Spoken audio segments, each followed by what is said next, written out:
and we are going to start with the introduction of panelists or centers. So if y'all would be kind enough, if you see your center on the screen, I know each of you have a slide on there. You can go based on the slide or not. Just go ahead and introduce your center, and once you see it on the slide, please. And thank you.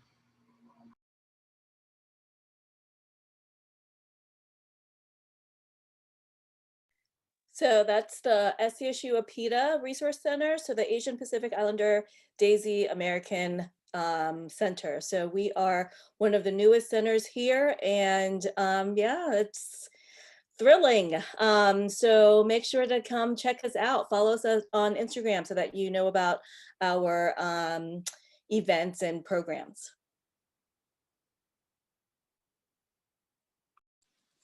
This is the Women's Resource Center. So first, my name is Elspeth Islas, pronounced she, her, hers, ella, director of the Women's Resource Center. I also didn't mention this at the beginning, but I'm joining via my computer for my video and my phone for my audio. So for those joining us through the recording, that's why you won't be able to see my face. So thank you for your patience. So the Women's Resource Center, it's a center that was opened in 2015. We're located right across the Pride Center and across the street from the Black Resource Center. We are a space that serves women and anybody that faces gender-based oppression.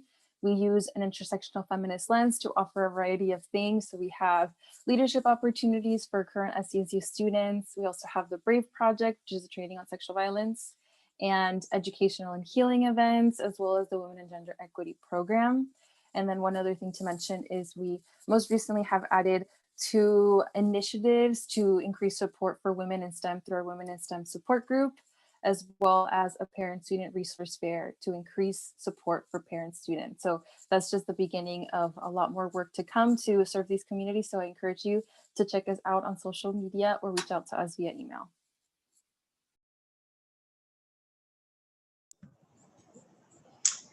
Hi, everybody. Greetings. Again, my name is Yesenia Sanchez. Pronouns are she, her, her, ella. I'm the director of the Latinx Resource Center. And we're also one of the newest centers at SCSU. We opened up in February of this year. And the Latinx Resource Center specifically supports Latinx students or students who identify as Latinx throughout their journey at SCSU to specifically thrive academically, socially, and mentally with a commitment to intersectionality, inclusivity, equity, and social justice. And we are focused in 4 different areas that encompass our programming and our services, which are academic success, identity formation, sorry, the text of the flyer moved, but so yeah, for academic success, identity formation, mental and health wellness, and social and racial justice. And we seek to foster cultural awareness and pride, as well as community building, where students can really feel proud of themselves and show up as their full selves and authentically. And most of our programming is bilingual and trilingual. So we do Spanglish, English, and Spanglish, so that students can feel comfortable in any language that they connect with. And some of our current programming that we have, this year we launched the Comunidad program, which supports first-year commuter students.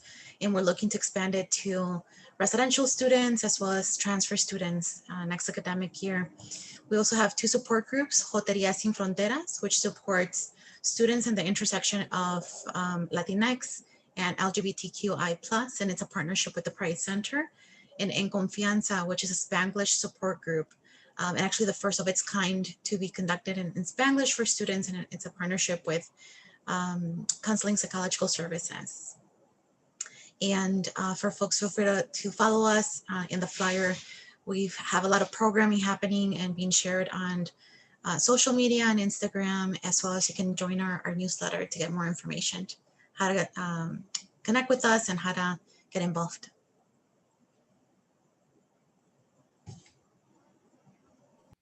Thank you, everybody, for sharing. So we're going to dive right into our panel questions.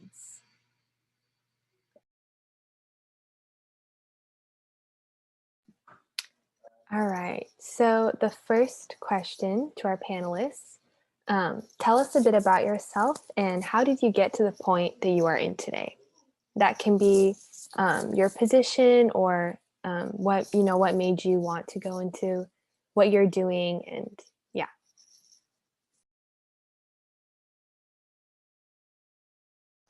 I'm happy to start us off. So I first want to say thank you so much for having me. It's truly an honor to be here in a community with you all and in a panel with Yesenia and Virginia. So thank you to you all for organizing this space. So a little bit about myself. I am from a family of 6 and we are 5 women. So it's my mom and my 4 sisters. I am really, really close to my family. They're my rock, my core support system. And since we are 4 girls or 4 women, we call ourselves Las Islitas because my last name is Islas, or our last name is Islas. So they've just been a huge part of my whole life and how I've come to understand myself. So I always, when being in community spaces, I like start with my family. I'm originally from Tijuana, Mexico, although I was born in National City. So I grew up in TJ until I was 9 years old, and then moved to Chula Vista here in San Diego for 4th grade. So that's been kindergarten to 3rd grade in Mexico, and then 4th grade to my master's program here in the United States. And so I feel like that's something else that resonates with me to bring up to the space, especially because we are not currently in an academic institution, but we're a part of a higher ed institution. A couple other things to mention. So I got my bachelor's in ethnic studies from the University of California, San Diego, and my master's in student affairs from San Diego State. And a few of the places that I've worked in have been the Cross Cultural Center at UCSD Spaces, which is a student promoted access center for education and service, and OASIS, which is the Office of Academic Support and Instructional Services. And I also worked for a little bit in Barnard College in New York City, which is a women's college. So all of these spaces, and primarily I would say the Cross Cultural Center, were the launching point for me to really become passionate about student affairs, but particularly serving marginalized students and working in an identity specific and social justice centered space. So I've been at the Women's Resource Center since 2017, and it's just been incredible to be kind of like on this other side of when I was at the Cross Cultural Center as a student. I just remember being a part of this like really beautiful community where I felt accepted and challenged and pushed to really think critically about how I was socialized. And so it's just amazing to be able to do that through my role now.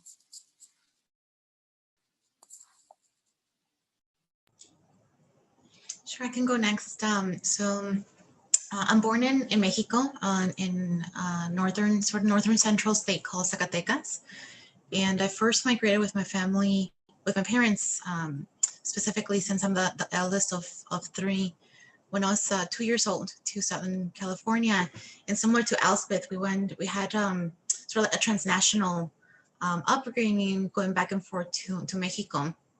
And my brother was born in California, and my little sister was born in Mexico. And so when I was 8, we migrated again to Illinois, to the outskirts of Chicago. That's where I grew up most of my life.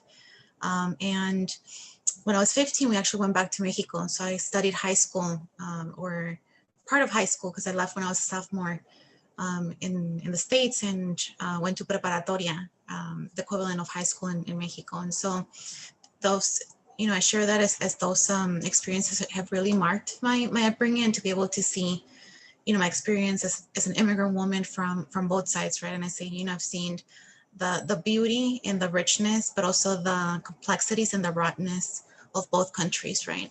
I then returned when I was 18 to the States. And part of also my intersection as an immigrant woman is also I grew up most of my life undocumented. My parents had not shared that we were undocumented until I actually really came to terms with it when we came back the last time. And, after growing up in the States and sort of being a nerd and loving school, and sort of really, taking this idea of like, if you work really well in school, you will go to college. And my parents really instilling education in us. And when I was 18 and tried going to college, really came to realize that being undocumented, I was denied education, as at that time in Illinois, there was no in-state tuition.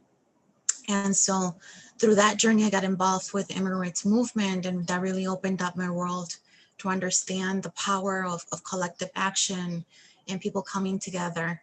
And along with other undocumented students at that time, and a series of nonprofit organizations and grassroots organization in Illinois, we passed the in-state tuition bill, HB 60 in Illinois, which then allowed me to go to college.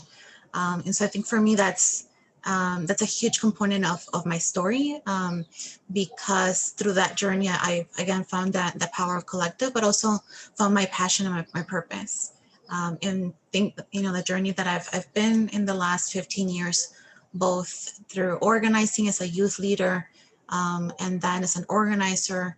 I was the founding executive director of a grassroots organization that actually co-created in the community where I grew up.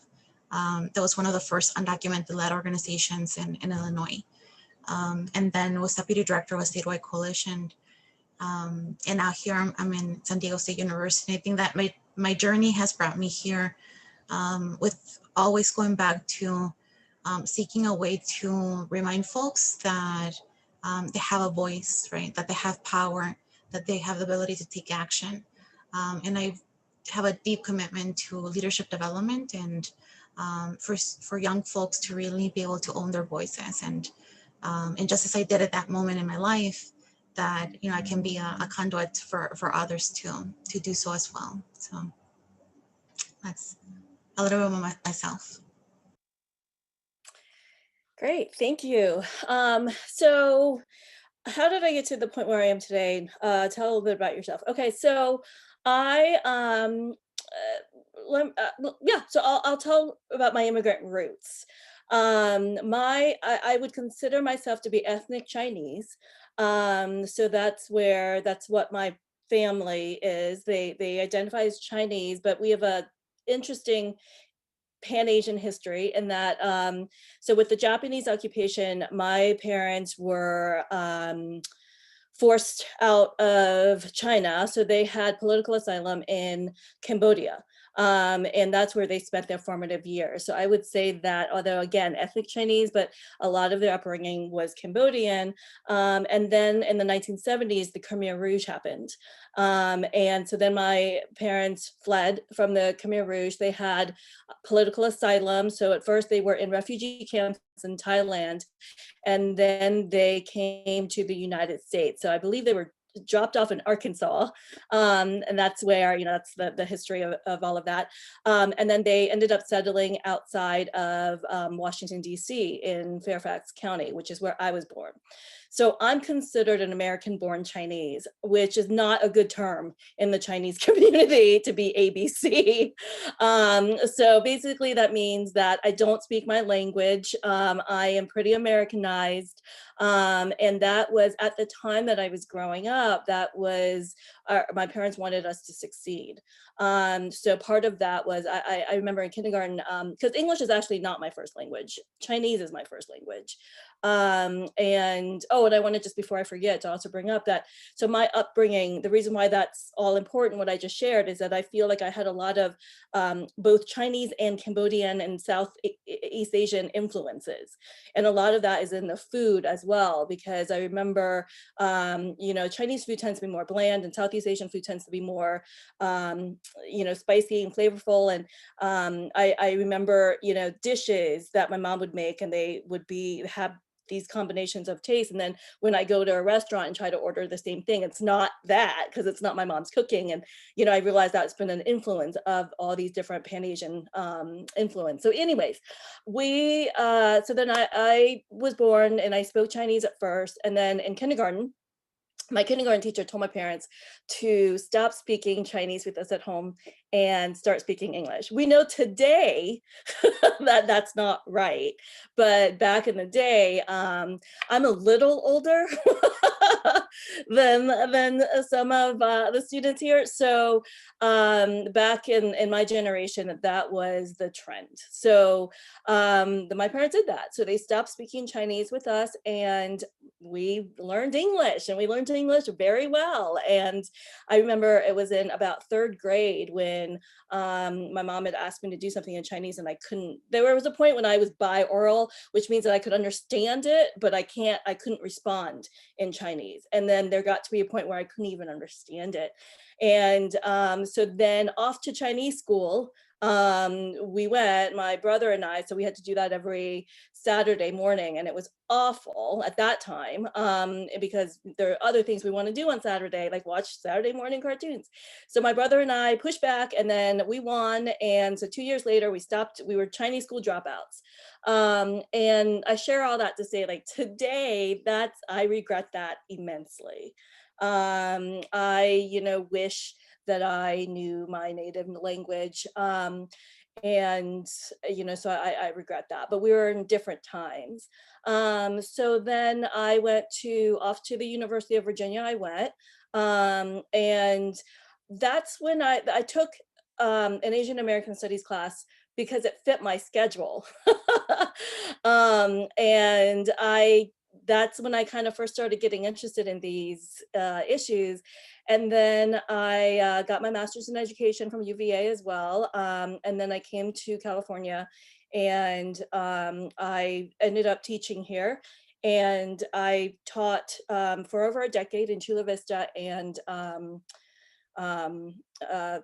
Mesa Spring Valley. And then at that time, I also was working on my doctorate. And then my area of expertise is Asian American student populations in K-12, and also Asian American children's literature. And in addition to all that, I served as faculty member. I ran several programs. As of late, my most recent job before assuming the directorship of the PETA Center, I was the director of the Liberal Studies program. But also during that time, I had published several books about Asian American culture, and also articles as well, but those are, no one cares about those, those are boring. But I also have a series of children's books. I have over 300 books out there, and my picture books and novels are about being Asian American and Asian American themes. So that has been something that I have been dedicated to and committed to. So I was thrilled at the opportunity to be able to start up the PETA Center here at San Diego State. So that's how I'm here.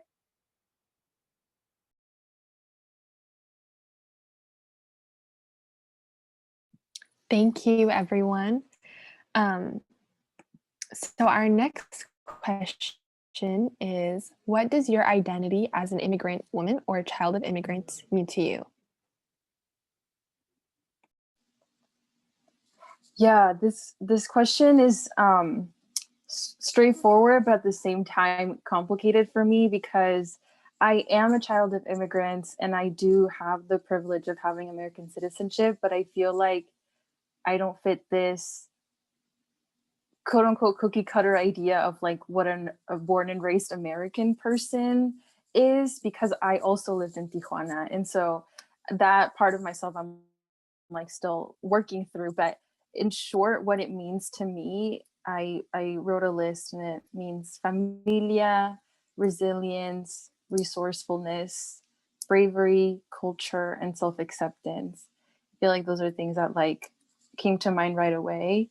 And a couple other things that I'll add so my family's migration story is both my parents are from La Ciudad de Mexico, and the majority of my family is still there. My parents then moved up to Tijuana, and then some of my family members moved up to Canada, and I was actually supposed to be Canadian, and then my mom got pregnant with my little sister, and we just like could not do the move. It was too far, which is why we ended up all being American. So that I feel like, to me, it makes me think of a lot of like longing, a lot of like wondering, like, what would my life be like if we had never left Mexico? What would my life be like if I had grown up in Canada? And also this feeling of like feeling not enough, like not American enough, not Mexican enough. And it makes me think of this book, Borderlands La Frontera by Gloria Anzaldúa, who's a really brilliant feminist author who talks a lot about being ni de aquí, ni de allá, so not from here, not from there. And I feel like that rings true to me a lot. So those are things that come to mind. Yeah, I can relate so much to what you were saying, Elspeth, of, you know, the, that feeling of not here nor there. So for me, you know, being into the question, what does that identity mean? It means resilience. It means, you know, standing on the shoulders of our elders and those that came before us. It means ridding of the things that, you know, are not ours to carry, and the things that, you know, we've been conditioned to. And it also means creating my own journey, and connecting it to Elspeth, you know, to what you were mentioning. You know, I grew up, so as I shared, right, going back and forth. And so, you know, when I went back to, well, I should say prefacing it, growing in the States, you know, my first language is Spanish, so I went through ESL classes. I remember, you know, being made fun of because I was taking ESL classes. There's an incident, since I was looking at the questions and before the panel, I remember, you know, the program that we had, I took classes and ESL instruction, but then we were merged in, you know, with the general population. And there was an instance that I recall being in PE class and being spat at by, you know, little kids that, you know, just saw me as someone that, you know, that they could bully, or foreigner, right? And so, you know, if those experiences of not feeling, you know, accepted, right? Not feeling, constantly feeling a foreigner, right? Folks mispronouncing my name or saying like, where are you from? What does that mean? And then at the same time rejecting assimilation, right? And thank you, you know, Virginia, for sharing your story, because that is also very similar in the Latinx community, right? Of language being denied, right? And taking away, because it was a survival mechanism that many families had to go through. And so for me, it's been coming to a point in my life where it's reclaiming that it's my journey to create, and I'm from here and there, right? Because also in Mexico, when I moved back, I was the American.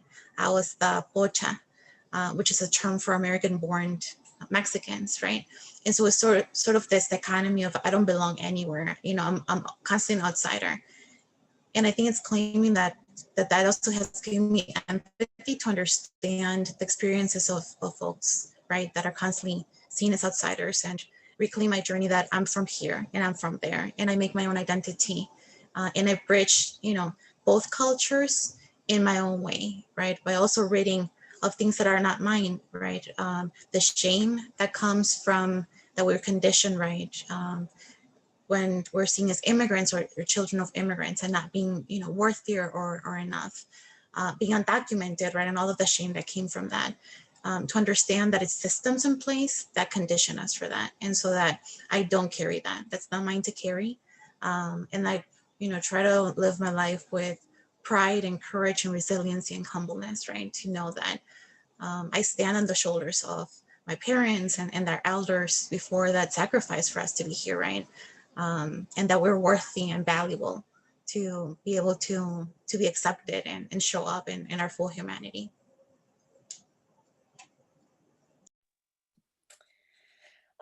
So I feel like for me, my identity as a woman and child of immigrants, what does that mean to me, and how, and in terms of, I think about like, what's the relevancy of it? Why is it important to me?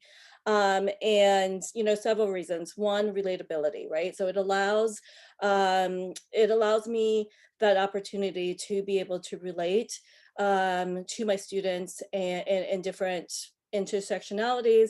But it's also this idea that because of these, I mean, being a woman is a visible identity, and, you know, being a child of immigrants is an invisible identity. And I think having these invisible identities, especially when they're marginalized, is really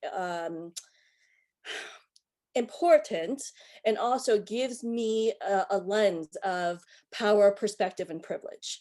Because, I understand, like I see what is, I think only you're able, when you're marginalized and oppressed, and, part of these communities that are such, you're able to see the systemic oppressive issues, and not only see them, but experience them.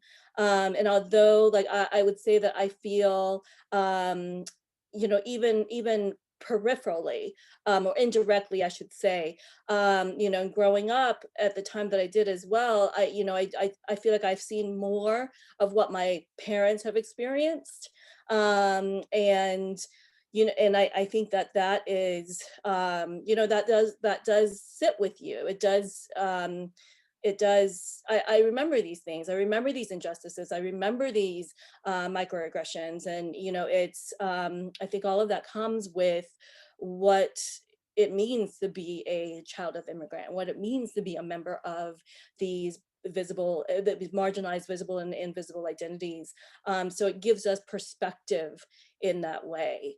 That I think that folks that are part of the power structure don't have. So yeah, I think and I think that it validates our work, and our it helps me do what I need to do in the center, for sure, when I can call upon that. So Awesome. Thank you all so much. I love listening to all of your experiences and stories, and it just teaches us. A lot of us went through similar things, and so it teaches us to just be persistent and continue even when things get hard. Our last question is: how does your identity as an immigrant woman or child of immigrants influence your experiences in academia? So I can speak to this. So I think in my professional experience, I've had, I've been mainly in academic affairs. So I served as a faculty member, and so I taught a bunch of classes, and then I've led several academic programs, and now I'm into the student affairs space. So I feel really strongly about bridging academic and student affairs, and this world of academia that we all have to navigate. So this question really kind of resonated with me, because it made me think about, like, for example, I'm going to give a very solid example. So how's your identity as an immigrant woman, a child of immigrants, influence your experience in academia? So in academia, the honorific. So, I insist on being called Dr. Lohagan, and there's a reason why I do that. Because, in academia, that means something. And also, after years of study and expertise, et cetera, that's an honor that folks that have gone through this process get. And I feel, and I say that word deliberately, that I insist on it, because I have to. And I say that because if you go to any circles, like I want you just to invite, and you don't think about it because we're immersed in it, but I want you to think about meetings and et cetera. Men who have doctorates are easily called Dr. So-and-so without even thinking about it. Folks do it. Dr. So-and-so, Dr. whatever, da, da, da. Women, however, then get our first names or et cetera. So I've gone through as much training, experience, expertise as my male colleagues, but yet I don't get the same type of easy respect, because it's done. The Dr. Joe Smith is done without thought. And so to me, that's my little, like, stick it to the man type thing. It's like, I insist on it. I have the same, if not, I mean, I've got a lot of publications and et cetera, and I deserve to have that treatment as well, or that honor, whatever you want to call it. But like, and so for me, it's like, until nobody, and until if a person's not going to address anybody, if everybody is addressed by their first name, then that's fine. But if people are going to continue to automatically give my male colleagues that honorific, then they need to also give it to me. And I think that that's for me, that's a sign of respect. And it's also, again, like fighting for, it's my little way of fighting the systemic oppressive system, because we also know that male professors, not even just professors, but male staff members, they get promoted more. They get more salary, they get more, there's a pay equity, there's all these disparities between men and women in academia, and we're supposed to be liberal, and we're supposed to be woke, and we're supposed to have all these ideas, but yet these things exist. And I think and I think that that's definitely a male female issue, but I also think that is exacerbated by being a child of immigrants or ethnic. Because I also fight this issue of being a woman in academia, but then I also have to fight being a woman of color in academia. So, that there are automatic assumptions about me, and Asian Americans tend to be in academia too. Like they, we're often relegated to the STEM space. We're often seen as quiet, and etc. So these are all the things that I feel like I try to actively and insist on being heard and visible in these spaces. So those are, yeah, I mean, those, this, obviously this question I felt very strongly about, so. So there's that. So I will move back now.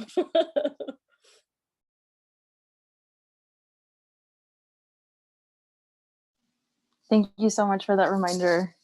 And I can go next. So for me, what it's meant, I start with my experience in 4th grade. So when I moved here and started going to school here, I didn't speak any English. And so to me, I think I've actually come to this realization not too long ago, because I'm working with a somatic healer who's helping me work through my traumas and really uncover where they live in my body and what they're connected to. And one thing that I struggle with and a lot is taking up space. I really struggle to take up space. And I am now connecting how, like, when I was little, like, I didn't speak English. So it was like much easier for me to hide. And I mainly wanted to, I didn't want to stand out because I couldn't communicate, I couldn't understand. And so I feel like that's one thing that has really impacted me, the role of language and my immigrant background. Another thing that comes to mind is being an overachiever. And I say that because I think Yesenia actually spoke to it, right? Like, we stand on the shoulders of giants. We stand on the sacrifices that our parents and families have made. And so to me, I'm like, I need to make my parents' sacrifices worth it.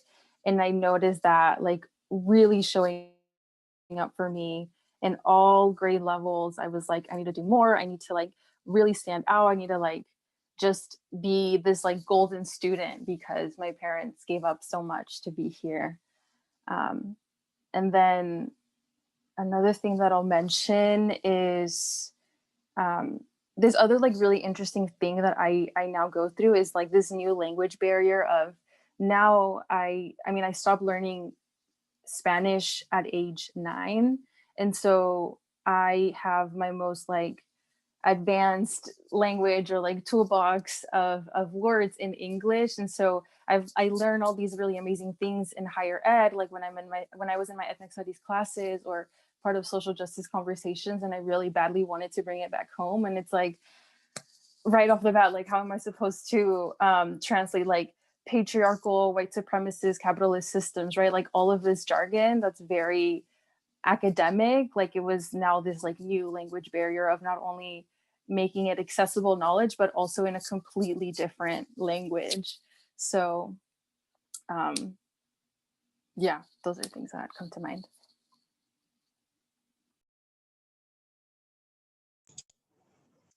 Yeah, so I think, two main areas come up for me. I think, prior to being at SCSU, as I mentioned, most of my work has been in the immigrant rights field, and specifically around community organizing and leadership development. And so a critical component both for my own journey and my sort of like conscious raciness and political education was understanding of how these systemic oppression continues, right? And I think when I think of the experience as immigrants, particularly immigrant women, is understanding the historical context, right? And so when I began in college, having access for the first time in my life to learn about, through ethnic studies and Chicano studies courses about the history of both Latinx communities, but so many communities, and particularly how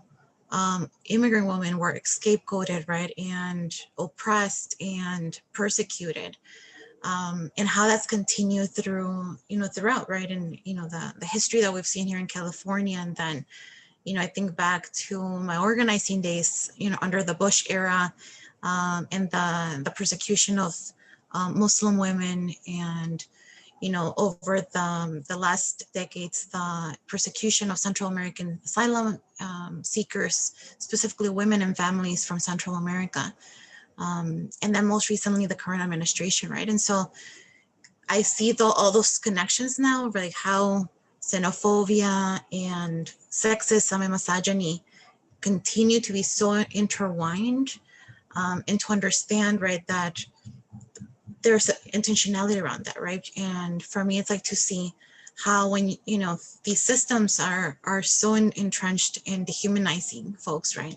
Because when you dehumanize people, then it's so easy to then justify the actions and the policies that happen, right? So hence, the persecution of asylum seekers, or women in detention who are, their bodies were being invaded. And for me, it's then been a commitment to understanding through my own story and the privilege and the power that I now have, how do I utilize my voice to bring light to that, right? And to be able to dismantle those ideas, right? That, it's our fault, right? Or the shame that comes from, but to say like, these are the systems at play, right? And to claim our value and our humanity more than anything. And the second piece, I think for me, it's been to through my own, story, open up the space for others to feel comfortable sharing their story, right? That in reading the shame and all those isms, and then seeking my own liberation, it creates space for others to also feel comfortable and feel that they too can seek their own liberation, right? I explicitly, Virginia, thank you for sharing. I explicitly also, very intentionally say I'm documented with DACA, right? Because I understand what it was to grow up and not have role models or anyone that looked like me that had similar stories, and how much I yearned that. And so if I, through my own experience, can show undocumented students or documented students or students of mixed status families that they have a right to be at SCSU, that they have a right to exist, that they have a right to be validated and heard, that's political intentionality for me to do, right? And to be able to use that experience and be able to model, for others that they also have that right, more than anything, to exist and to their humanity.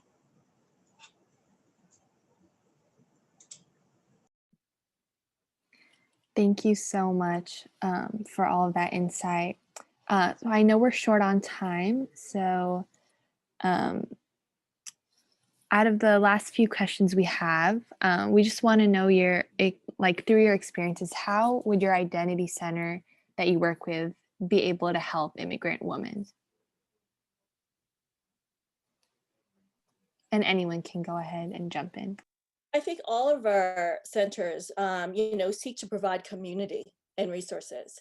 So in regard to immigrant women specifically, I think that's what we can provide. It's come to us for a safe space, come to us for family, come to us for community, come to us so that we can help you navigate this. I I think back to my own college experience, and somehow, I survived. I got through it, and graduated with honors and blah blah blah, all this stuff. But I think back and I think, how? How did I do that? Especially knowing now, the other side of it, like all the services and all the resources and everything provided. I didn't know that those things existed. And I feel like what an incredible, like, what my experience at college would have been so different if I knew about these things. So, I think we're hoping, and I'm speaking for the other directors, but I feel like I can do that. But I mean, we're hoping that, students come to us, and they find us as a resource and as community, and they use us. So, I think that that's the most important thing. And if we don't have a program for you, let us know, because we can create one. We can create services and resources that will, help and serve our students so that they can get through this. I mean, this is hard to navigate. And then on top of that, in these current times, we're navigating this experience in, a pandemic and 2 pandemics. So it's even harder. So know that you're not alone, and that we're here for you.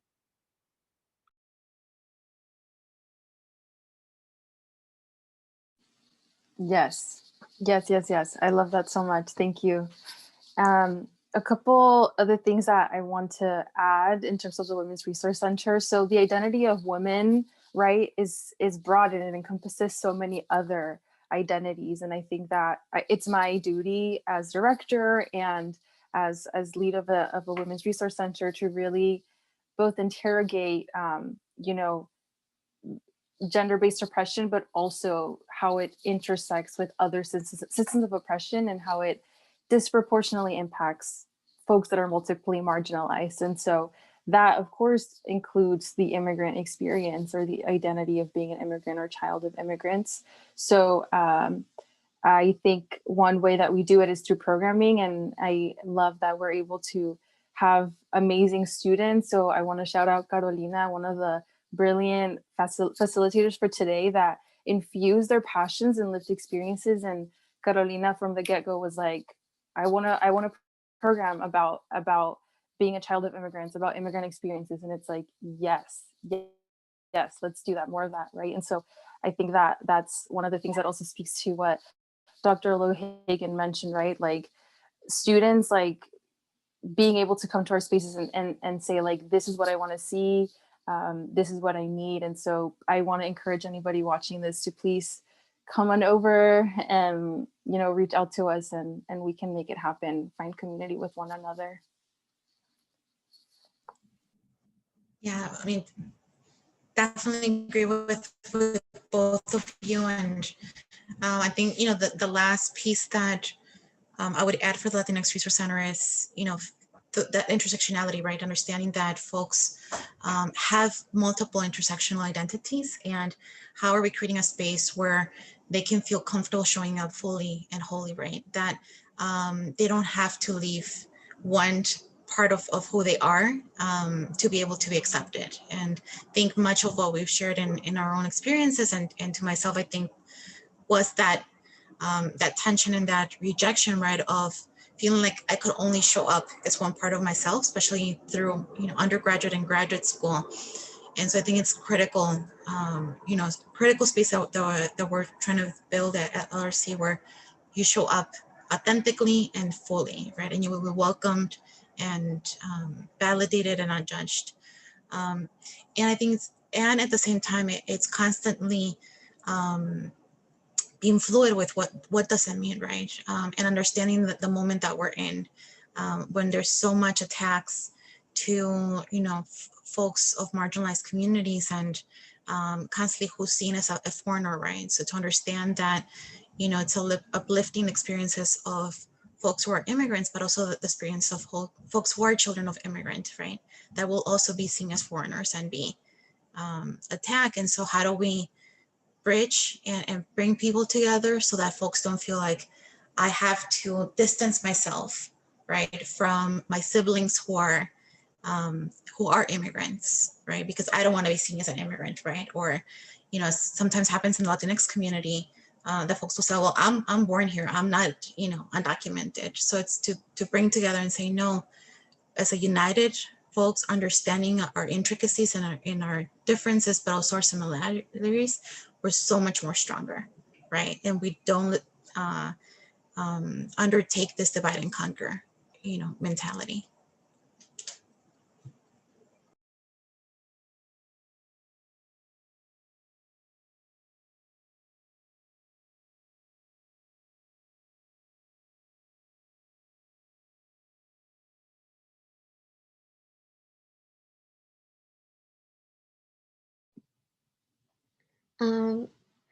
I want to thank everyone for coming today and sharing their stories. And we really, really appreciate y'all coming here. I know it's 5 o'clock, so if y'all need to leave, it's okay too. Thank you. Thank you so much for everyone taking